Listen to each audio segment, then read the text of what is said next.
I feel we should talk about Theory U, which is something that we're all passionate about and we integrate into everything we do. Okay, so what's Theory U? Theory U. Well, I'll start with why it was developed by Otto Scharmer.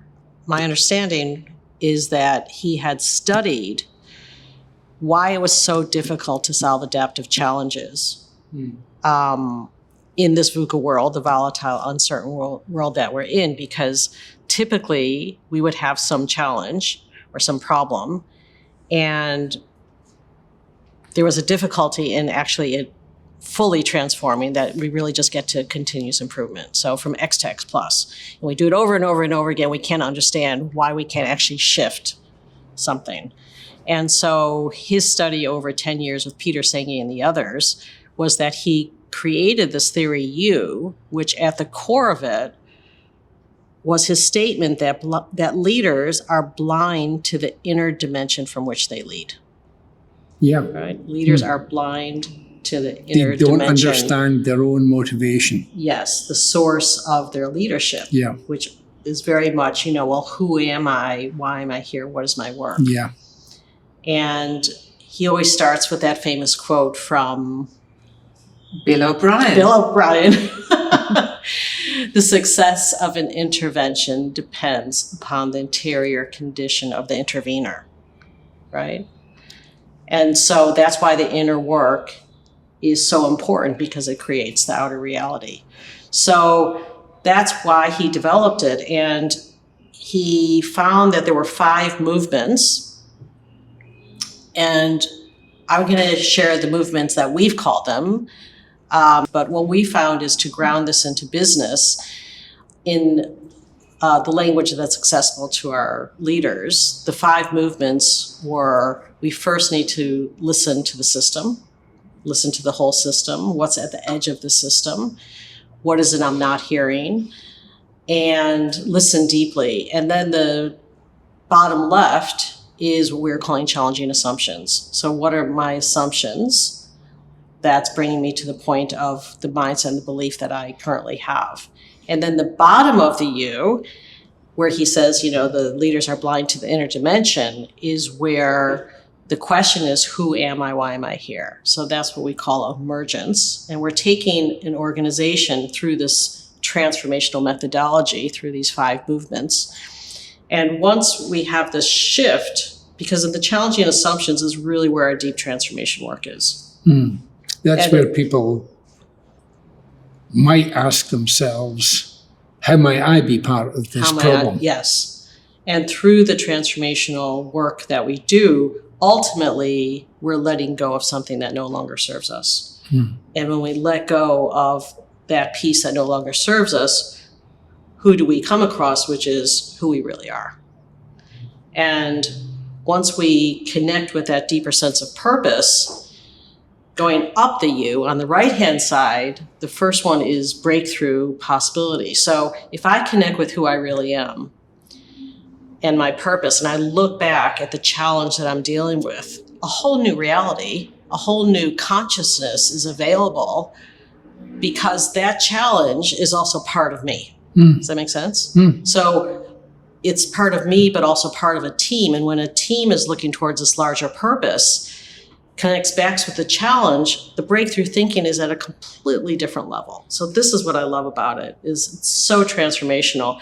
And we end the U with experiments of how do we start nudging the system and move to purposeful action. So we're actioning from a whole new perspective, really. Yes, from our purpose. Yeah. And that's why we're coming from a higher level of consciousness. Yeah. But you can't just start and end at that place. That's called jumping the U. Yeah. So we take a client through this transformational process where they're seeing a challenge and the unlocking of it at a whole new level. So I just realized, linking back to the earlier conversation where we were talking about the Barrett model, where you described consciousness as our ability to be aware. It's the level of awareness that we carry And therefore, what does that allow us to focus on? What Theory U does, of course, is it actually helps an individual or a team expand their awareness. Yes. Yeah. And from that new awareness, then, they're able to focus on like higher order issues, which means they can really start to address things. Yeah. And that reflects Peter Senge's Yeah. words that a system cannot transform until it can see and sense itself. Right. And Right. so a lot of what happens on the left-hand side of the U, is moving from downloading, which is us sitting in our comfort zone, Yes. looking at the past and sitting comfortably in the past. We can perhaps see the future, but we can't get there Yes.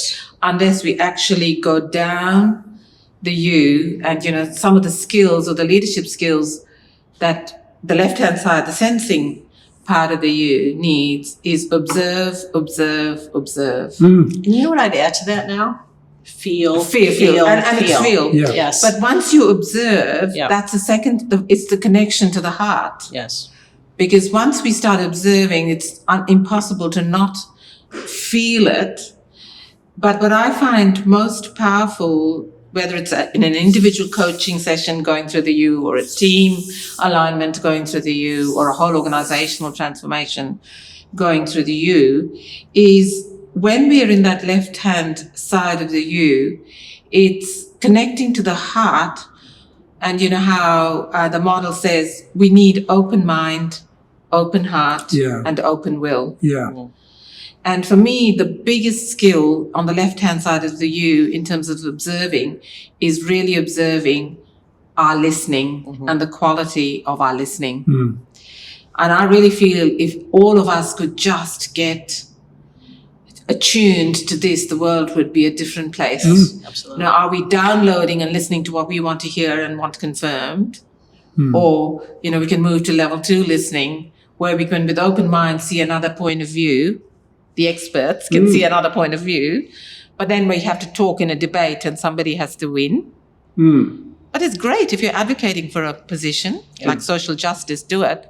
But that may not be enough. But we have to really get to empathic listening, where we can be vulnerable, make ourselves be a bit porous, allow our feelings to emerge so we can connect in that space in between and have real dialogue, right? Which is to create that shared understanding.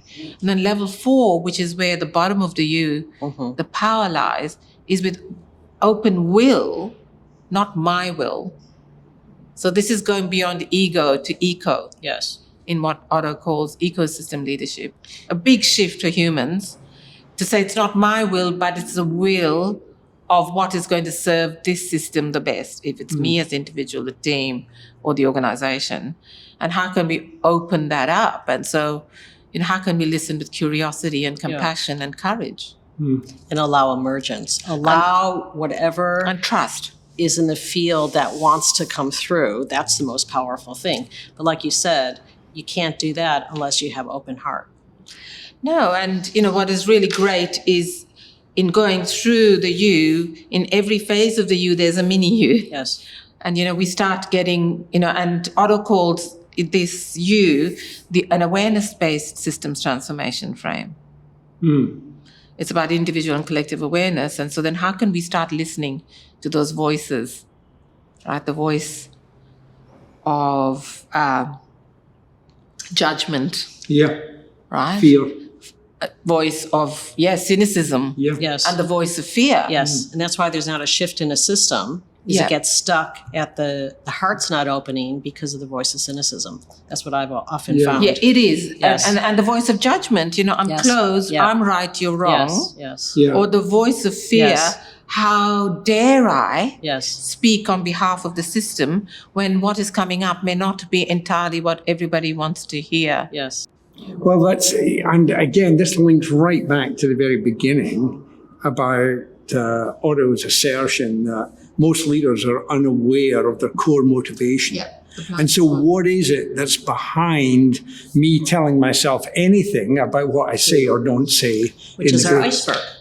Yeah, that's back to the And iceberg. that's why the opening point is the values. Yeah. That's why we're so passionate about that. It's interesting to talk about Otto this way because I think it's also really important to understand a bit more about his background. And I understand he was brought up in northern Germany. And his parents, unusually back then, were getting into biodynamic farming. So they were really beginning to understand the actual system. Yep. And so he, as a child, he was brought up in that environment, understanding the system. And then he ended up going to MIT and working with Peter Senge, who actually, that was the first leadership book I ever read, which was over 30 years ago. The Fifth Discipline, yeah. And Peter was the individual who did all the research on what would it take to shift the focus of an organization beyond productivity so that it learned faster. So the whole organization learned. And in the fifth discipline, there are 4 disciplines plus, the fifth one. The fifth one, he realized, was a pivotal one, and that was the self-awareness of the leaders. If the leaders are self-aware, they can create an organization that allows the whole system to learn faster. And of course, if you look at it mathematically, any system that's learning faster has to outperform a system that's focused on performance only. Yeah, because there's so much fear in that system. And so I just wanted to honor Peter Senge as being the mentor of Otto. He talks about, in his language, he calls it mental models, which is shared mindsets. Yes. And he also has a systems awareness iceberg. Yeah. Not dissimilar to the one that we use. And right at the bottom of that is shared beliefs. Yes. And values. Yes. And, then you can have the systems and structures. And of course, most organizations, when they think they're doing a transformation, is they will change structures or policies. Yes. Right. But they're not actually shifting patterns of thought. Yes. Or habits, right? Yes. And beliefs at the bottom. Values and beliefs. Yeah. Yes. And what I love about the U is it's a holding frame, and it is so open for us to bring in various different modalities into the use. So often when I use it, I don't even tell the client I'm using it. But for me, it's the design holding frame where you can use, on the left-hand side for sensing, you can use things like appreciative inquiry, or you can use the Barrett assessment, you can use stakeholder interviews, you can go on a learning journey into the stakeholders world. Yes. There's so many different tools that you can use. Yes. And then when you come down the U in terms of the letting go, then it's the transformational tools. And then you use mindfulness at the bottom of the U because we want to connect, the Otto calls that presencing. It's actually being present and sensing what the highest future possibility is. Yes. And he calls that connecting to source. And I often call it connecting to purpose and our values. What's really at the core. But the strength of the U is it's not just that inner work. Yeah. It then propels us to the outer work on the right-hand side of the U, which is, if you're letting go of something and we connect to purpose, what are we letting come? Yes. Which is the emergence piece. And then how do we crystallize that into a vision? And for me, the most important part for me in leadership is, doing the hard inner work, but then also adopting this prototyping mindset. Yes. Of not having to be perfect, because in a complex world, we cannot project manage anything. Yes. So it's about that prototyping mindset, which is build something quickly, test it, get feedback. If it doesn't work, try something else, but just test it. And what I'm fascinated with now is how can we actually turn that mirror back to ourselves and look at self as prototype. Very good. Right. And so I'm a prototype. Yeah. And I'm learning all the time and adapting to my environment. But how can I get feedback? Yes. Yeah. Right. And shift. Yes. And then, so that's one level. Then the team as a prototype. Yeah. Right. We try something, it doesn't work, or we try something we want to embody, let's go forward. The organization as a prototype. Right. So and it's just so freeing in what can actually show up. Right. Because you're not you don't feel like you're investing too much, but you're learning and improving the whole time. Yes. that's what the world needs now, because with climate change, we are not going to shift Yes. any of those wicked problems by trying to come up with a solution that needs, Yes. all these known steps. Yeah. It's learning by doing, And the core of it, as you say, I believe at the core of it all is personal transformation. Absolutely. Right? So if I shift, my system Yes. around me shifts, and that shifts, and that shifts. Yeah. I want to bring up to a point you said that we don't usually tell our clients we're doing the U process. And so we didn't used to include this in our transformation program. And then the turning point for me was I was doing one of the Transforming Self programs for one of the big multinationals in Singapore. And as we're going down the U, of course, we're challenging, we're connecting with our fears, some old beliefs and old stories come up. And of course, it's really not comfortable. But if we're going to shift out of the comfort zone to shift, then we have to face those fears. And so it was the first evening, because the first day we're kind of unpack. Creating psychological safety and opening it up. Yes. Yeah. The left side of the U is we're unpacking in order to see who we are and why we're here. And so the leader comes to me and he said, everybody's really uncomfortable, and what's happening here is all the anxiety, da, da, da. And I said, well, let me explain to you what the design methodology is. I said, because we're getting to the point of the letting go to connect with who we really are, to let come. And he went, oh, so you mean where we are is perfect? I was like, yes. So the next day I came in and I actually showed the U process to all the participants. And there was this big sense of relief, like, we have to go through this in order to shift. Yeah. So after that point, we started putting the U process in the frames. Yeah, I always start with that, Yes. with that beautiful Kelvy image, Yeah. of the view. And yesterday I did a board presentation on a culture transformation journey for an organization. And I used one slide. I just used that picture and then mapped out the culture transformation journey, Yes. Where we did the Barrett culture assessment for the organization, one-on-one interviews with the leadership teams, focus groups so that was really seeing and sensing the system. So and then we did a leadership team alignment workshop. So we got a collective from two and the leadership from two, then the connecting to purpose. Yes. And now we're going to do a deep dive next week where the leaders say, okay, what needs to shift in us to get there? Yeah. And then, we're going to have a culture action plan developed with a culture steering group, not the leadership team, a steering group made up of people from the organization that'll then crystallize it and take it into how the organization can embody it. And all I needed to do was just have that and just have these were the 8 steps. Yes. Right? And it was so clear. I had 20 minutes to do it. But I'm sure you also didn't do it from an intellectual perspective. No. Right? The key thing, just like with the Barrett model, when we facilitate it, it's the head, it's the heart, it's the will. And so that's a drop. Yeah. So that to take people on this transformational journey, we have to design it and we're actually holding possibility. Yeah. From the beginning to the end, we're almost holding like this birthing of a complete breakthrough. Of course we don't know what it is, but when we hold the team and each person's, holding their purpose, something comes through, which is quite amazing.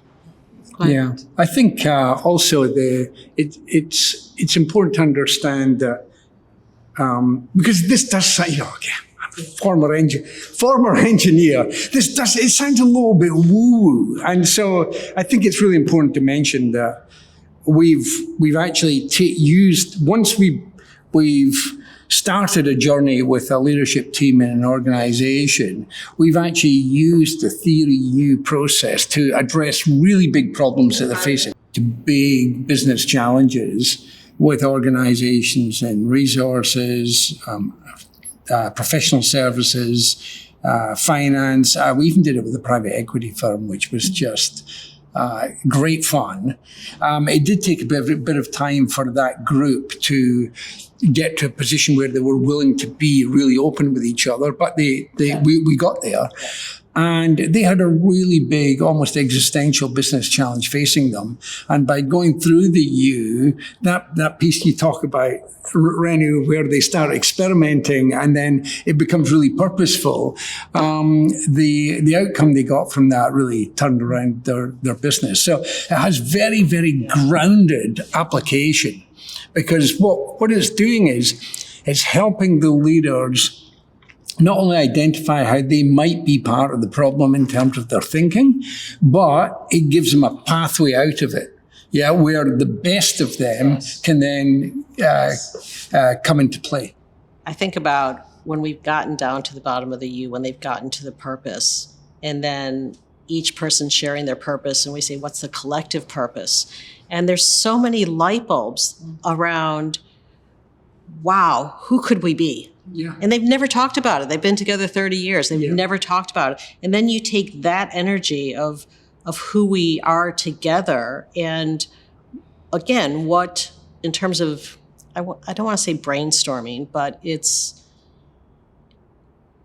something else comes through them. It's the wisdom, it's the emergence, and sometimes it's just like one person says it, everyone says, yeah, that's it. Yeah. You know? Yeah. I think perhaps to wrap up, it's very important to let anyone know who's listening in that they have so much great information available on Otto's website. It's called presencing.org. And it's basically almost like a Creative Commons where everyone who's involved in this globally is sharing and posting really helpful information for social change, organizational change, community change around the world. And it's a remarkable movement that he's created. Yes. And if I can just add one more thing, a lot of organizations and systems, what they struggle most with is collaboration.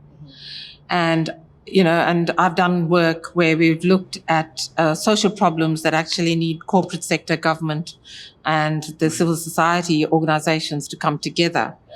And when you think about the different worldviews and where they come from, going on this U journey together can actually create something that was possibly not seen as being, able to be done. And, there's one very simple one we did, which was around ear health of Aboriginal children. Wow. Yeah, in one of the outer suburbs here, where more than 25% of children aged 5 can't learn because they can't hear. Wow. And so then we had to get so many, map the system. You have to map the whole system and make sure that we had representation of all parts of the system from all 3 sectors come together. And it was great. The other day, there was something in the news about this simple tool called it's a Plum tool, where you speak to grandparents and other people about what they observe about the child, and then you connect them up with the various parts of the systems to be able for that child to be able to learn.